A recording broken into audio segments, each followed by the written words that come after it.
Mini episode 109 of the FDH Lounge is brought to you by Sportsology, delivering unconventional columns and webcasts about sports, TV, music, movies, and more. Follow them on the web at sportsology.info. The FDH Lounge. You want to schedule your life around it. A long time ago, on a gloomy, wet Cleveland spring night, two men stand alone amidst the late-night drizzle. Their voices echo across the vacant station parking lot as they debate the merits of the great American radio show that have been missing for far too long. On that night, an idea was born.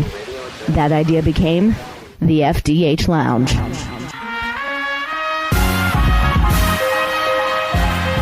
Welcome to the FDH Lounge. All right, everyone, welcome. It's mini episode 109 of the FDH Lounge. It's actually a joint production here. The FDH Lounge, and being made possible through the Sportsology channel here. Good friend Russ Cohen of Sportsology, who we love to talk hockey with on all different points of the season. We have the Stanley Cup Playoffs coming up, and of course that is the point of focus here today, to be able to break down the playoff picture, take a look through the next 2 months. An unprecedented Stanley Cup run, all of which will be on national television on one platform or another. Some of the channels not as widely available, but nonetheless nationally available in all 4 rounds for the first time ever. So it's a historic and very interesting playoff season ahead of us here. And again, who better to talk to than actually the man who's making this possible through the channel, through Sportsology. And again, it's somebody that longtime FDH Lounge dignitary that we love to talk hockey with. Good pal, Russ Cohen. Russ, how you doing today, my friend? Good, Rick. How are you? This is the best time of the year, man. All right, thanks. Yeah, I love this, buddy. I truly do. And this is a thing where I probably have more friends than you do that are casual hockey fans. A lot of your friends are probably more hardcore than mine, but this is the time of year when I think I'm successfully able to evangelize to some of these folks and get them watching. It's a tremendous hook. To be able to get them watching this time of year, the excitement of these games, it is pretty much unparalleled. It really is. I watch playoffs in all sports, and every athlete in every sport puts it all out on the line. But even if you want to say that the NFL playoffs are greater, I might argue with you because while the intensity is tremendous, they're playing less games. And these guys are playing a lot more games to get to the end result. And you can't tell me the intensity is any less in a hockey game, a playoff hockey game, than it is in a football game.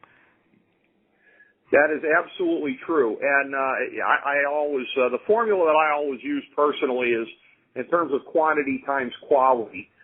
When you add that together over the next 2 months, what we've got to look forward to is going to be absolutely tremendous. I think you can't take a look at the overall picture, which definitely we want to do here, without talking about some of the teams that are missing from it. No shocks in the Western Conference, although the absolute horrid nature of the Columbus Blue Jackets is probably a surprise. They geared up this year. They had every right to expect to be at least a 7 or an 8 seed, and were the worst team in the league almost wire to wire. In the Eastern Conference, a couple of real legit surprises. A Buffalo team that was pretty good before ownership really geared up last winter and poured a boatload of money into them. They made a late run, but came up short. They have to go down as a big bust for this season. And also Tampa Bay. Excellent young team. Came within 1 game of the finals last year. Never really contended for the playoffs this year. So it is a story before we get to the teams in the playoffs, also of some of the teams that aren't there. Yeah, the Sabres I thought would make it. They came up short. They did a good job at the end with their acquisition of Cody Hodgson. I think that's going to help them for the future. For whatever reason, they just didn't have enough this year. Towards the end, Ryan Miller was one of the best goalies in the league, and they came up short. I wasn't expecting much, to be honest, from the Columbus Blue Jackets, even with the trade. I felt like they gave up too much. I know a lot about Jeff Carter, and he's not impressed me in recent years. So that part didn't surprise me as much. We'll see what happens going forward with them. I mean, again, they're in a great position in the draft, and there's always going to be draft haters where they say, well, you get all these guys, and they've been drafting high every year, and they still can't do it. But I could, for every time you say that, I can point out teams like the Chicago Blackhawks that mainly have built their team through the draft. So, you have to just look at it both ways. That's true. And the key comes down to successfully executing in the draft, as the Blackhawks have done, and as the Blue Jackets through a decade plus of futility have not. You're absolutely right about that. In the Eastern Conference, which I know you tend to cover a little bit more on a day-to-day basis, it's very interesting when you look towards the top of the seeds here. You've got a couple of the most recent defending conference champions in the mix here, whether it be the defending Stanley Cup champions Boston and the 2 seed, Pittsburgh 4, Philly 5, but some of the other higher seeds, a little bit of a surprise. Florida at 3, even for anybody that thought that they might sneak into the playoffs this year, and they kind of did, because they don't really have one of the better records in the Eastern Conference, but they did win a division to make themselves the 3 seed. You got them there. You've got your New York Rangers as the number 1 seed, and in the course of this, displacing the Washington Capitals, who are always towards the top here. So we got a couple of the perennial teams towards the top. We got a couple of surprises mixed in there. But that shows me that a lot of these first-round series may be a little bit tighter than expected. Well, in the Western Conference, it strikes me that the seeds don't really mean as much in terms of the rankings. In the East, maybe they mean a little bit more, especially in the 1 or 2 spots as far as some of the matchups there. But it really looks pretty jumbled, and like anything can happen in a couple of these series. Yeah, no question anything can happen. I think the thing about Florida is I think they were a bit surprising early on. They had the best power play in hockey. Then they had injuries to 3 of their blue liners, and that would really do damage to a lot of teams. It was Kulikov, Garrison, and Campbell. They were all hurt at one time. That's kind of rough. So they went through that. They got over it. They battled it out with Washington at the end of the year. They got that. And again, I hate this more than anything, that number 3 seed, even though they have the worst goal differential for a division leader. I believe it's in the last 12 years at minus 24. So but again, that's where they are. So they get that drafting, they get that slotting, and it is what it is. I'm never thrilled with it. I always think that the Southeast Conference has a little bit of an edge when they get that seeding. So I think, and we've seen Tampa win the Stanley Cup from there, and I think it's a dangerous spot. This year I'm not thinking Florida's going that far, so it's not going to be a big deal. All that said, yeah, the Rangers, they're at the top. They have some issues. They play hard.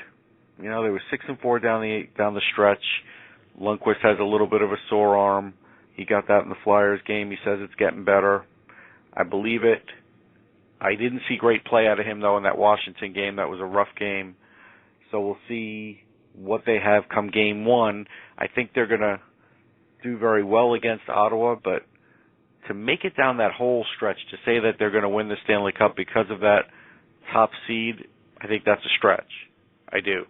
I think there's some dangerous teams. I don't think Washington's dangerous. We could talk about that whenever, but I think they're still too soft. I think when you look at the Boston Bruins, I think too many people have dismissed them because, well, you can't repeat. Oh, they look tired. Oh, they look this. Well, at the end of the day, they still ended up with 102 points. And somehow they got there. They have a pretty full team intact. Even Tuukka Rask may be back for the playoffs, so I'm not sure what happens to Marty Turco if that happens, but I guess he gets to, go for the ride. And that's, to me, the East is tough. I understand the West is more talented, but I think there's more clear-cut things that will happen in the West that won't happen in the East. I think the East is going to be a bit more surprising. Very interesting. Well, one of the surprises I would think would not be the 2-7 in the East, as you started to allude to there a second ago, Boston and Washington. Even if anybody thinks Boston will run into any problems, and I don't know why anybody would think that the repeat thing is going to be that big of a deal. My Red Wings came within a game of that just a couple of years ago. It's not easy, but it can be done, and a team like Boston seems well set to do it. Moreover, the thing that makes it, in my opinion, the biggest foregone conclusion of the first round, the fact that Washington is scrambling for anybody to go between the pipes right about now, that's not where you want to be heading into the first game of the first round. No question. And you don't know where that's going to lead them. They don't know where that's going to lead them. And I understand they think they have some toughness. Troy Brouwer certainly added some toughness for them. We know him from the Blackhawks. Is it enough? I don't think so. I think the other issue is with Boston's toughness and size that's very apparent, unless Washington is going to be just an unbelievable finesse team like we all thought they could be, I think Boston is just going to run them over. And I said it on Twitter earlier, and I'll say it again. I think they'll just flatten them like a bad bicycle tire. Yeah, it has the looks of that, no question about it. As far as the series that is almost certainly going to be the most competitive one, and it's never any surprise when it's the 4-5. But whenever you've got the old Pennsylvania State Championship matching up here between Pittsburgh and Philly, seems like if they're matching up in the first round, it's always the 4-5, or sometimes they meet a little later. I think a couple of years ago it might have been the conference finals, but it's always very heated between these two teams. It's always very physical. And you've also got the added air of controversy swirling around right now as some folks are taking issue, rightfully in my opinion, with Pittsburgh and their style of play. Yeah, and it's definitely rightfully. And I, for one, don't want to be this kind of guy that says they get special breaks from the league and everything, because I don't necessarily think that's true. But I think what does happen is I think the refs, I don't want to say they're starstruck, but something does happen with them where they're definitely missing calls. And somebody like Sidney Crosby, who could walk around with a broken stick and nothing happens to him, that's bad, because we see that get called in every other game. All that said, this is just going to be a deadly series for both teams. I mean, it's going to be a war of attrition. I think the one thing that is worth watching but won't get talked about enough is Ilya Bryzgalov's foot. Is it a chip fracture? Is it just a chip bone? Whatever it is, it's going to hurt. And he's going to have to deal with pain through the entire playoffs. He hasn't been as solid as he once was down the stretch where he finally did settle in, but he hasn't been terrible either. So will he be good enough to sustain? Maybe. Pittsburgh's defense isn't what it used to be. We all want to just sort of jump on board and say this is the best team, they're going to win the Stanley Cup, might as well just hand it to them today.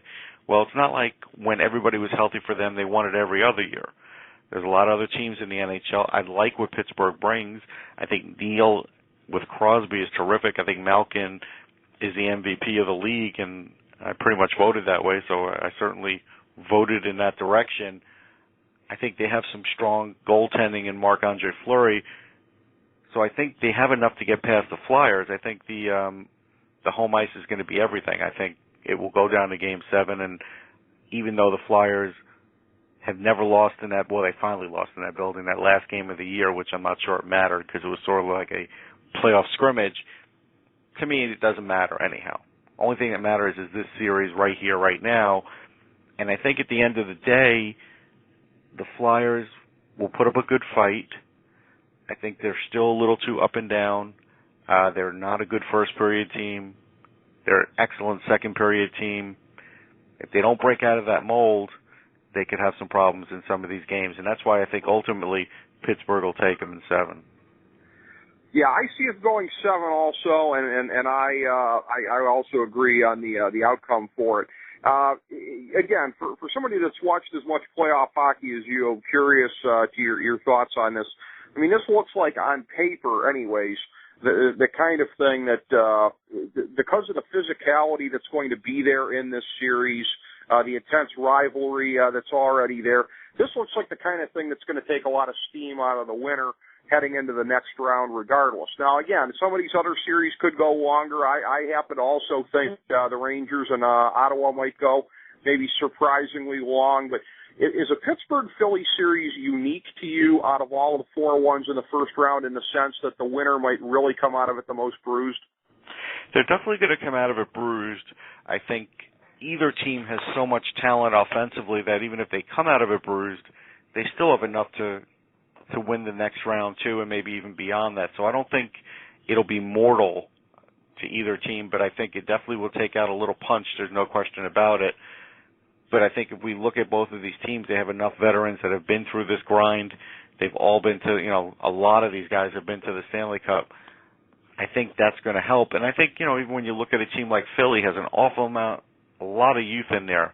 Matt Reed, Sean Couturier. There's a lot of young guys that they've infused into that lineup. Voracek. A lot of these young legs, those kinds of things will help them. So I think either one of these teams, I think, will be okay even in the next round. But with all that said, it's going to be tough. Now, in the past, in the old days, you always wanted to face an easy first-round opponent, and that always seemed to set you up for a good time in the playoffs and for a long run. But, I think over the last 5-6 years, that's changed a bit. And it almost seems like the teams that are under the most extreme circumstances, the ones that are putting it all out there every game, every minute, like the Bruins did last year. I mean, did the Bruins have an easy time last year? I mean, I'd have to go back and look and see, but it didn't seem like they did. Actually, no, I don't think so. They won 3 Game 7s, didn't they? I mean, yeah, leading into the Stanley Cup, and so so I don't think there's too much to make out of that. Okay. In terms of the teams that might survive to make it through the first round, it sounds like, again, you and I both wouldn't be terribly surprised if we ended up getting a New Jersey versus Rangers second-round series here. That was, of course, a huge rivalry back in the 90s. Anytime it's in the metro area, that's going to be a given that it's going to be a huge playoff series. But how big do you think that will be for the league if that ends up coming to pass here, the renewal of that playoff rivalry? I think it'd be really good. I think it'd be real marketable. I think right off the bat, I could see the marketing of, Henrik Lundqvist against Martin Brodeur. Martin Brodeur, surefire Hall of Famer, maybe the best goalie of all time. Lundqvist, the best goalie this year. Just got on the cover of Sports Illustrated, albeit a regional issue. Who knows if he'll be on the cover in Detroit? Maybe that'll be Nick Lidstrom. But the idea is that's a pretty big deal because SI usually doesn't do it. So I think there's some built-in marketing there. I think New Jersey will have the easiest of the first-round opponents. I believe I took them in 5. People can check out my predictions over at Sportsology, and I think not only will they have it easy, but I think Brodeur's been playing so much better lately ever since the moves. They did a nice job. They've picked up some players that have really helped. They've seemed to gel. Ilya Kovalchuk's having a great year. Ponikarovsky was a hell of a pickup. He was almost a point a game for the whole time they got him. So I think, and Zach Parisi's come back strong. So I think when you look at them, they're a different team. I mean, if I told you David Clarkson would have 30 goals, you would laugh at me. I probably would laugh at me. But yet that's what happened. So based on that, I say, I kind of think New Jersey could be very dangerous, and I don't want to predict the winner yet because I'd like to see who's in, who's out, who's hurt, who's not. But that would be an unbelievable series, to say the least. Yeah, that definitely would seem to be the case, and that would be the kind of thing that would get the league the kind of media profile that you would want for a second-round series, no doubt about that. Big picture, and looking at the East before we turn to the West here, I've got the Rangers over Boston in the conference finals. How do you see things shaking out ultimately in the East? Well, I'll tell you, I'm a pretty stubborn guy, and I always have the same formula. I always pick 2 teams preseason. They'll always pin me to the wall when they have me on XM, and in preseason it was Washington, San Jose, and then I didn't exactly like the way I saw things going for Washington, and especially with the goaltending, and I saw Boston just improving and becoming the team they were again last year. So I switched over to Boston. So I think it's going to be Boston, Pittsburgh in that Eastern Conference final, and I think Boston can beat them. I think the issue there is they still have Thomas, who might be a smidge better than Marc-Andre Fleury. They still have the tremendous amount of offensive skill, and Boston's strength is they roll 4 great lines. Pittsburgh's strength is they have 4 lines, but they have better players on each line. And I think the difference is Boston's system is better, and their defense is better. And I think Zdeno Chara is the big X factor there, and Pittsburgh doesn't really have anybody to match that. Chris Letang, they're all puck movers. There's nobody big and strong like that. And I think in that position, if he could taste another cup, that's really going to be, he'll almost be that immovable object. So I think I still like the Boston Bruins over any of them. Do I think the Rangers could get there? I do. I don't think it's their year, though, and I think if they got there, then that might be where the train lets them off. Yeah, and that's my sense if they win the East also. Interestingly enough, I had Boston-Pittsburgh as a second-round series because I had the Rangers and New Jersey winning, doing a 1-6 in the second round. So that was how mine shook out. Looking at the Western Conference, it really seems like this is really a case where the seeds really don't seem to mean a whole lot. I mean, no. At the beginning of the season, if somebody told Vancouver they were going to win the President's Trophy and have to play Los Angeles in the first round, they'd be pretty PO'd. Now, Los Angeles kind of mirrored, I think, to a certain extent, Buffalo and some of these other high-flying teams coming into the season. The only difference being they were able to turn it on late, made some moves at the trading deadline, gelled a little bit better, made it happen. But, I mean, it's almost ridiculous. Vancouver, L.A., St. Louis and San Jose, 100 people out of 100 at the beginning of the season would have said if this was a 2-7 matchup that San Jose would have been the 2 and St. Louis would have been the 7, but here we are. And you look at the 4-5 with Detroit and Nashville. Again, to me, the Central Division is, if it wasn't for the Columbus Blue Jackets, with apologies to the NL East, that would be the toughest division in sports. So I don't know if the seeds mean a whole lot there. And then Phoenix and Chicago, the 3-6, you look at that, it's really a mirror of the East with Florida playing New Jersey here, and the division winner almost being, really, I think in many quarters being an underdog. Yeah, I guess let's start with Phoenix, Chicago. You know, I looked at it. I like to look at stats.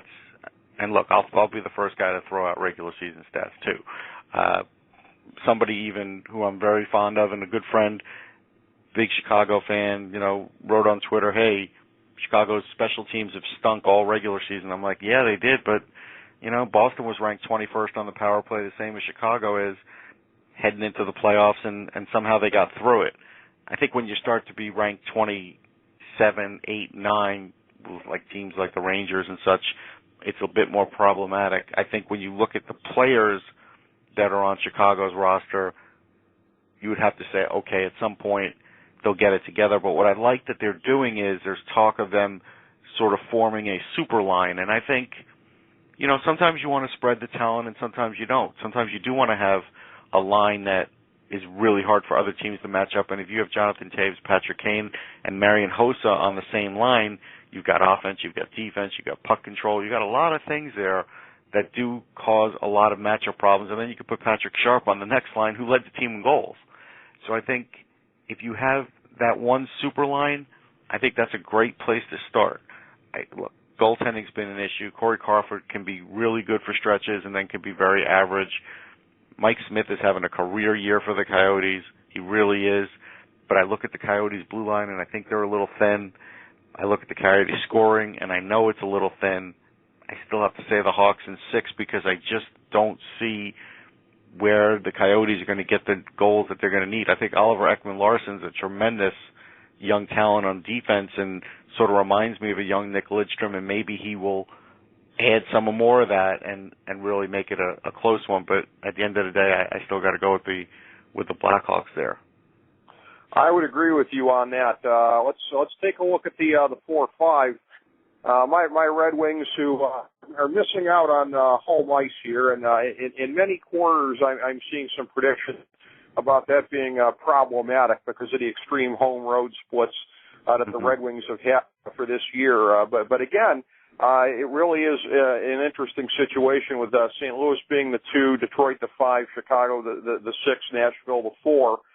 So jammed up here in terms of points in that division this year. It really was a circumstance. I've got a good friend who's a Red Wings fan who was really gripping coming down the stretch, and I was a little more philosophical. I thought, well, geez, you can't, you go through a wild swing of as many consecutive home wins as that, and many times there is an evening out effect on the other end. You don't just level off a little bit, you level off in a steep fashion, and that's what happened here. So how do you see that one shaking out? I have optimism as a Kings fan from my point of view, but how do you see it?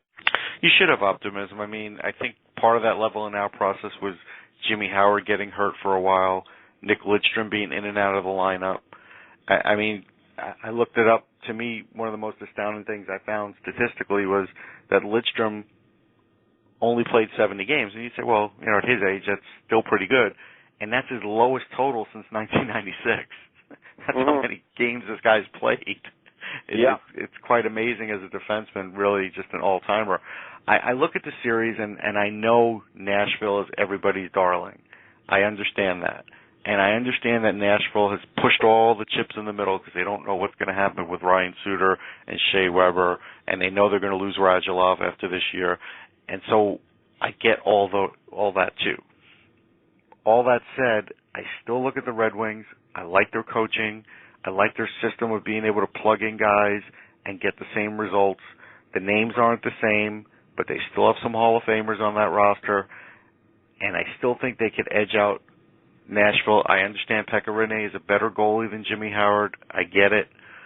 But I think, to me, it's amazing that Nashville has the number one power play in the league. To me, that's their best thing that they have going for them. And Weber has 10 goals, and Hornquist is 8, and they've got a lot of guys with 5. I mean, they do very well on the power play. And their PK is great because of Pekka Rinne and some other players. Still, Pavel Datsyuk, one of the greatest two-way players that'll ever play in the playoffs. So clutch. Guys like Zetterberg. I like Filippola. Franzen in the crease.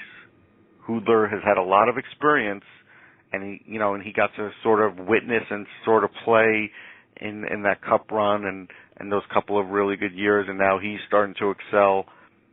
I still can't count Detroit out. Lidstrom will play. He'll play his heart out. He knows this is it. Even a guy like Cronwall can be a factor.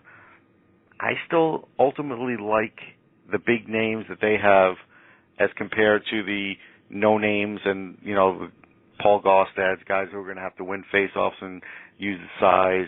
And Radulov had 7 points in 9 games. And while that's really good and that's going to help Nashville's scoring problem, and it looks like he's a little better defensively, he's not great, I still don't think it's enough. And I still take the Red Wings in 7. I don't care if they have to win on the road. Doesn't really matter to me. I agree with all of that. And again, what it comes down to is the Red Wings having better, I think, depth and just being more evenly set across the board than most of the teams in the playoff picture this year. That's one of the things that I look at as an analyst. Just being impressed with that. No real weaknesses, at any main points here. And with most of the contenders, I think you can single out something. The only thing you said that scares me personally as a fan when you're talking about Nashville is the sense for them that it's now or never with the way that they've loaded up. Because in my mind, that's the X factor that I think makes Detroit, and this might be surprising to some people, but I'll say it, the Stanley Cup favorite, because I think the tipping point for me is the emotion of playing for Lidstrom, being able to make him a 5-time champion, which is so rare in sports. Nashville might be one of the few teams that can match them in terms of motivation. Yeah, it will be the toughest of the first-round matchups. Even though I picked other series in 7, I think this one will be the toughest, and I think whoever passes the test, you could certainly make the argument that they will probably make it to the Western Conference Finals at least. I think so. In terms of the other first-round matchups here, when you're looking at Vancouver and St. Louis, in those ones there, I do have them getting by, but I have both of those series being pretty rough. How do you see them shaping up? Well, I'll go with Vancouver, LA first. I mean, LA's got a tremendous problem scoring, and I think Jonathan Quick is one of the better goalies in the league this year. I had him high. I have him ranked high. I have him ranked as an all-star. And I still look at them and I say, nice year, made the playoffs, but they're not going to be able to match the Canucks. I think the Canucks with their special teams are amazing. I think the lines they roll out are amazing. I think they're a well-oiled machine. I think they're a little bit better defensively this year, depth-wise. That's what hurt them in the Stanley Cup last year. I think they've improved in all those areas. And I've said it on record, and I'll say it again. I think if they switched to Corey Schneider, they'd win the Stanley Cup. But they won't do that, or at least they're not going to do that right away. So I think Roberto Luongo is still solid enough that if he's going to be the guy, he can get through that series. I can't remember the amount of games I picked it in. I think I picked it in 5 or 6. I feel pretty confident about Vancouver. St. Louis, San Jose, I think, is the one where you say the seeding doesn't matter. I think I just needed to see the Sharks get in the playoffs, and maybe it's better that they're not one of the top seeds this year. I saw some things at the end, some fight, if you want to use for lack of a better term. We don't see Joe Thornton fighting very much, and we've all kind of said, how come he hasn't done that his whole career? But now he's doing it, because I think he's looking at the writing on the wall, saying he's not getting any younger and he wants to win a cup. He's doing it. We saw the play that Ryan Clough made on the bench with the extra stick, knocking the puck away. Totally dirty play. Got away with it. Had the smirk on his face. I got to give him credit. It helped him in the game. It's one of those things where it's gamesmanship at its best. Those are things that I don't think we used to see out of the San Jose Sharks. Now, you're the Western guy. Do you agree with that?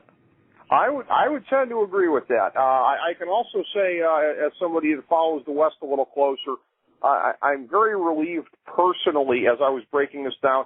I don't see any way, with it being a 5-7, that it would be a Detroit-San Jose matchup until the Western Conference Finals, which, after the way it's gone the last 2 years, comes as a tremendous relief. Yeah, and I think that's fair. I look at him and I say Anthony Niemi is a former Cup winner. We know that he gets hot and you could ride him. I look at the amazing amount of talent and continuity. They have a lot of continuity. They have guys that have been together for a while. They have Logan Couture, who's one of the great young players in the league. So they've got a lot of things going for them. It's not to say St. Louis doesn't. St. Louis has a great system, but St. Louis has 2 goalies. Which one are they going with? Are they going with Halak or are they going with Elliott? Each in their own right are terrific goalies. Elliott's had an unbelievable year. Because of the money, are they going to start with Halak? They just might. Will that be the difference? It could be. You know, what if they lose a game or two, then all of a sudden Hitch makes a switch? I mean, it's one of those things where it's tough to have a goalie tandem. I think in this day and age, it's ridiculously hard. I don't think that there's enough scoring on St. Louis. I think they have a good amount of scoring. I like guys like Perron. I like guys like Backus. I like Shattenkirk on defense. There's a lot to like, but I still think at the end of the day, they are going to lack a little bit of that offensive talent and that swagger that the Sharks definitely have. Guys like Boyle, they've been around. He's won a cup. They just don't have that, and I think that's going to be the one thing they're lacking. And I give them credit for a big season, and they're a great home team, and they're not a great road team. I think that's going to hurt them. Well, and this was a very rare 2-7 series.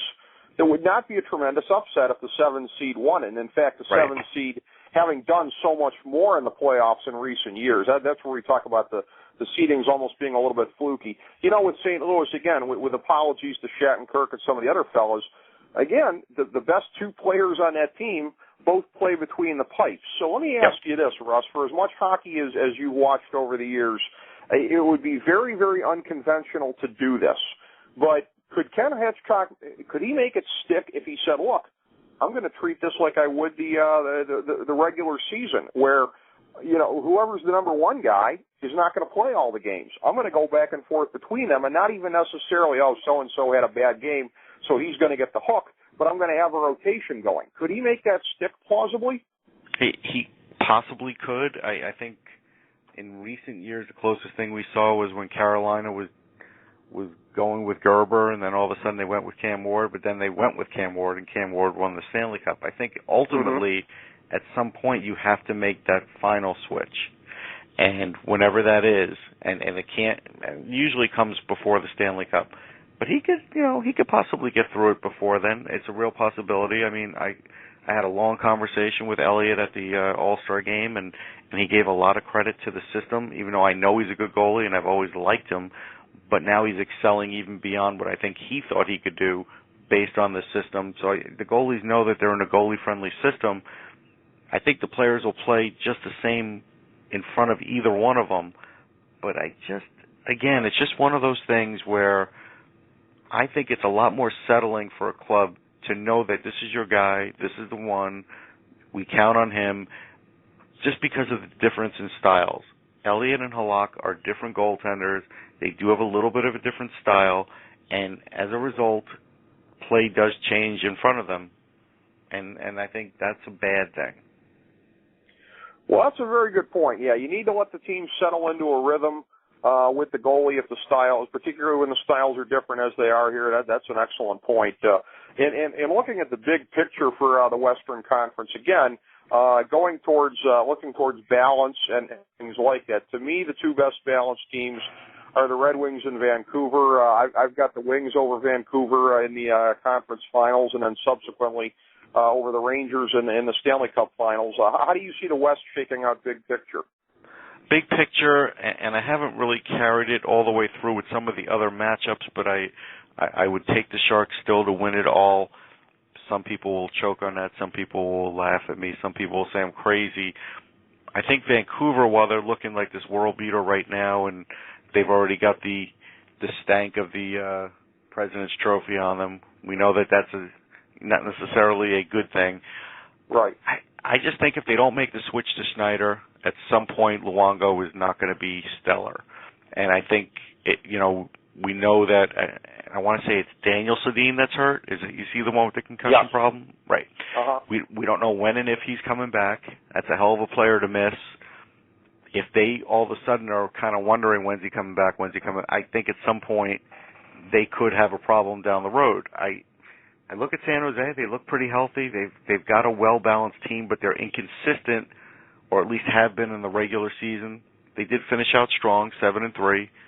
They've been fighting for their playoff lives every day, and like you said, that 7 seed sometimes does get you there. So I think they can get there. If they can match up against Detroit, I would think that might happen. And I know that doesn't seem likely this year, but again, end of the day, Detroit's a plus 45 differential. And I don't think people are giving them credit for that. We know what their home record is. We know their road record wasn't great. But I'm willing to just sort of wipe out Detroit's road record and say with the veterans they have that they can win some road games. But I still think the Sharks, I think it's going to be a year for the Sharks. I think people have gotten tired of picking them, so they stopped. But I couldn't stop it. I couldn't make that the result to do it. I couldn't. Well, very interesting. Certainly the motivation would be high for the Red Wings if it was that series. It would be a very interesting 5-7 Western final. Detroit would have home ice, which would loom very large given the record. What I find to be an interesting commonality, you have the threes in both conferences, Florida and Phoenix, that shape up in a lot of people's minds as being fairly weak division winners relative to the rest of the field and are the underdogs in their series. I look at the 7 seeds, Washington and San Jose, clearly two of the biggest underachieving teams of the last decade here. Highly talented teams. You talked about San Jose. Often picked to go to the finals, never have, only on a few occasions even been to the West Finals. They're both coming in a little bit under the radar this year. Again, we agree it's not going to do Washington any good, especially with their situation between the pipes. But for a team like San Jose, Boston didn't have as bad of a choking label as they did, but Boston was almost sort of next level before last year. They were about a step down as far as being regarded as a choker. And they broke through that, as you said, with the 3-game 7 wins here. So for a team like San Jose, maybe coming in as the 7 seed could be the best thing that could happen to them. I really think so, and I think a guy like Patrick Marleau broke through last year in the playoffs and had a really fine playoff. And I think when you go and look at his consistency for over a decade, you go look at the amount of goals he's been scoring and everything else. His last 3 years, 44, 37, 30. And before that, 38. He had one off year with 19, but then he had 32, 34, 28, 28. Does he even get the credit? I don't think he does. I think this is a guy who's one of the top players in the league. I think some people want to call him soft, but I like Patrick Marleau. I think Joe Thornton is starting to go a little bit on the downhill part as far as big point years, but he's still at 59 assists and he's still a big cog. And Logan Couture, I mean, again, over 30 goals. Pavelski, over 30 goals. That's a lot of firepower. And then Ryan Clough, a guy who's very dangerous. They got Brent Burns in that trade, if you remember. And one of the biggest things, and this is one of the big reasons that the Sharks were able to make it to the playoffs, was Martin Havlat got healthy. And when he was in there, 27 points in 39 games, that gave them that little extra that they really were lacking. And I think that that's the biggest deal. They got Doug Murray back. He's huge. Everybody's got to have that big defenseman in there. I think they've got all the right qualities. I really do. And again, Andy Niemi got through the regular season, still had his .914 save percentage, got 34 wins. Nobody talks about him. And he's able to get the job done. I mean, there's reasons to look at San Jose, like you said, and like all the ingredients and the way that they could come together. And like you said, the fact that they could slip under the radar somewhat based on coming in as a 7 seed. Last question I've got for you, in looking at what I alluded to at the outset with the television picture here, I know that I'm very happy that I'll be able to pick up on CNBC a couple of the Detroit-Nashville games in the next week or so here. But I know the NHL Network doesn't have very wide distribution. NBC Sports Network starting to get a little bit bigger, but this does seem like a big deal that it's all going to be nationally available all the way through, which is what you've had with the NBA for years, and something that, again, really could, it would seem like is going to help thrust it more towards the mainstream. Is it as big a deal as I see it as being?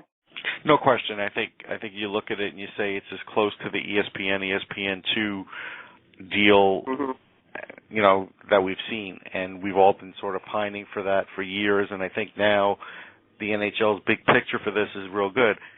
Don't get me wrong. If you start traveling during the Stanley Cup Playoffs and you're staying in some hotels, you're going to miss some games. There's still not enough hotel coverage to cover the NBC Sports Network, but I think over time, because they renamed themselves, and I know this sounds ridiculous, because at the end of the day, we know that there's still Versus or the Outdoor Life Network or whatever, but when cable companies are figuring out that magic channel lineup and all of a sudden you see NBC, I think it does carry more weight. I think they are starting to get more viewers. And I think more and more places are going to make sure they're on the dial and something else isn't. So I think it's a big deal this year because you already said, hey, now I can see my team, and I think it does help people, and I think it's going to be even bigger down the road. Yeah, I think it definitely is. Looking forward to a great run here. I take it you're going to be covering a lot of the games, particularly in Philly, Russ? Yeah, I'm going to be exclusively covering the Philly-Pittsburgh games. I'll be watching a lot of the others. Boy, I'll stay up late and watch as many as I can, DVR them, catch them in the morning, catch all the highlights, go to practices. I'm going to be, immersed in it all the way through the Stanley Cup. And, yeah, it's going to be amazing. I really do think that if I couldn't cover Nashville, Detroit, that Pittsburgh and Philly is going to be the best series to cover because I think that will have the most fireworks.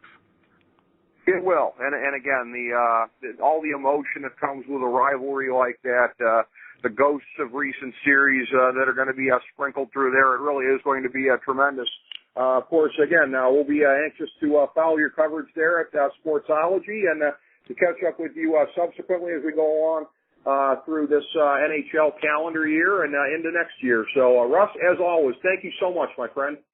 Anytime, Rick, and, I hope you saw the Sportsology article because I put up a picture of Pavel Datsyuk clutching the Stanley Cup. I don't know if you saw that. Yes, I did. And for mini episode 109 here, of course, the image that folks will be able to look at here is Nick Lidstrom taking the Stanley Cup from Gary Bettman. I'm hoping that passed his prologue. So here we go. Thank you so much, Russ. All right, Rick. Take care. Always a pleasure. All right. Thank you, buddy. Same to you. And thank you, everyone, for tuning in. Mini episode number 109 of the FDH Lounge. Joint episode here with our good friends at Sportsology.